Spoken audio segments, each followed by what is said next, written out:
Sweden is a partner country of the Hannover Messe, and we have the situation that Sweden is one of the most innovative and most startup-friendly countries in the world. We have many well-known companies coming from Sweden.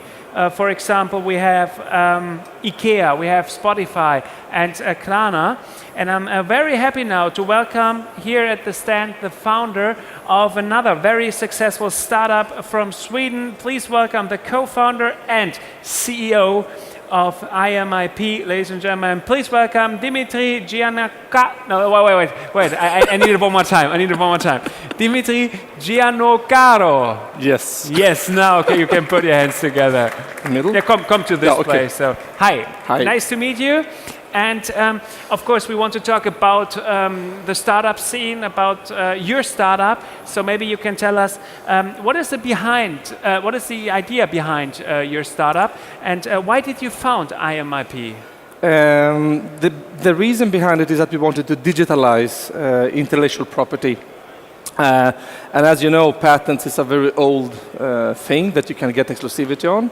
And in my previous life, we were still handling PDF files over email and printouts. So we said, let's digitalize the whole industry. And that was the reason behind it. And you did it together with your partner, right? That's correct. And we just talked about it. You started with how many people in your company? It was me and him. And now? And now we are 20. That's a huge success. You started in 2013. So 6 years. Yeah, 6 years. Wow. So how do digitalization, IoT, and big data change the way intellectual property is managed? You have a lot of experience in the field of intellectual property. So what has changed in the last years? I would say it's like the music industry. Before we had to have CDs and MP3 players, and nowadays we stream everything. I would say IP is also the way toward that direction, where we should access it everywhere, anytime. And I think that's a little bit what is changing. And the reason is that the engineers want to have information now. We don't want to wait anymore and ask for permission. So I think that's what we see more and more. And due to that, Asia is getting closer to Europe, I would also say. We get more and more data, particularly from China, and that needs to be handled in a proper way, otherwise it's too overwhelming, I must say, and that is one of the reasons. Of course, I checked your company, your website, and the way you describe your company is, we are the Google of intellectual property world. So what is it exactly that makes you the Google of intellectual property? First of all, I usually say, my mother can use Google, so my dream was that everybody should use IP, because historically only patent experts or lawyers. So how can we invite engineers to work in that environment? Secondly, it has to be easy to get information. And if you look into our environment, we believe everybody should use it. So if you look into my use cases, we have marketing people, engineers. I mean, marketing. They're not engineers, but they work in that environment. And that is what we want to do. And by having that platform, people start to collaborate, because we really believe in collaboration. We really believe in the collaboration. So and I'm sure here are many companies at the Hannover Messe.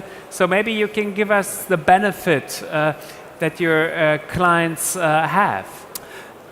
We have 5 promises, but the biggest benefit is that they can actually become more efficient in the work, because there is no manager that wants to pay the R&D engineer to spend time on analyzing things. So they can reduce the time a lot, and therefore they can spend it on R&D, and they cut cost a lot by working in this environment. So we're here now at the Continental stand, and Continental, it's not a startup, it's a huge multinational company.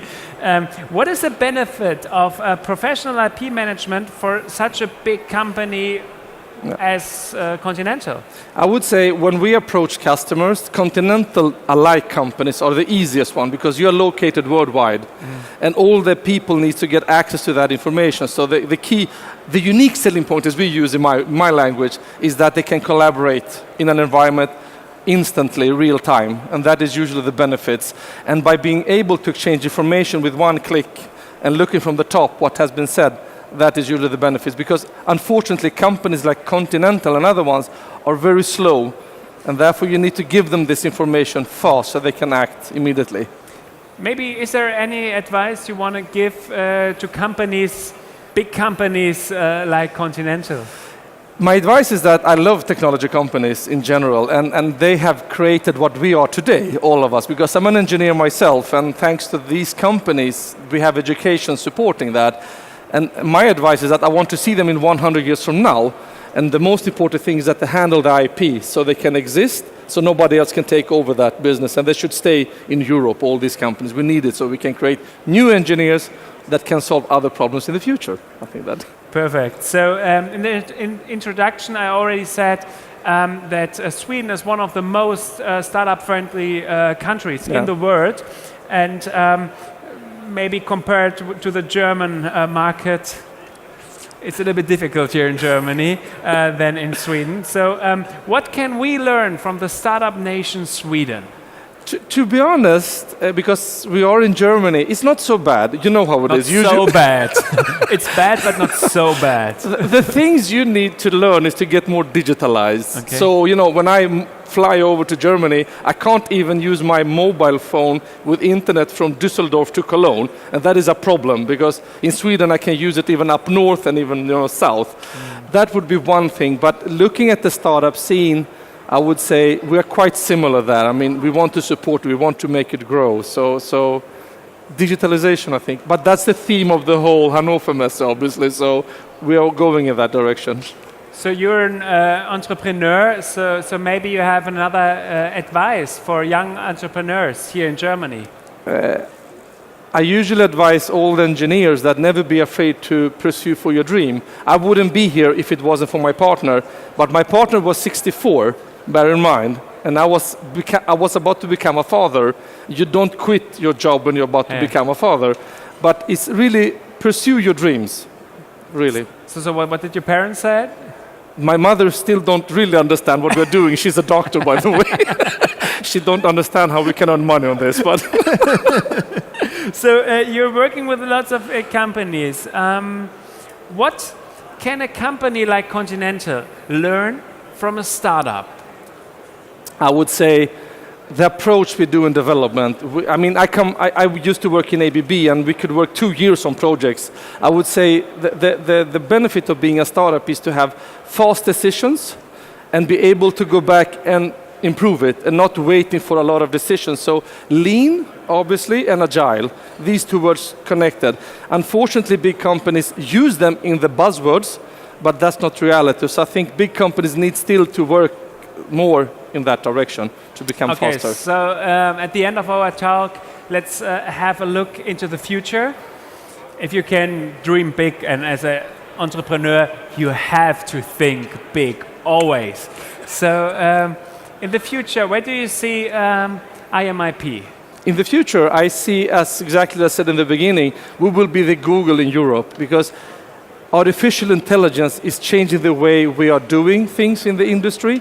And I believe in my space, in big data, there will be so many nice things that we can develop, but we are still in the beginning. For me, AI is not so AI, it's still statistics.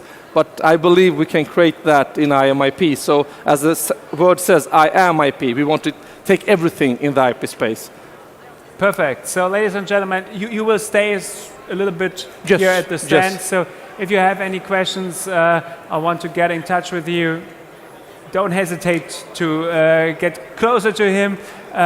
Very nice guy. Thank you very much for being here. Thank you very much. And see you next time in Cologne at the For Carnival. sure, at Carnival. Right? Okay, thank you very much. Thank you.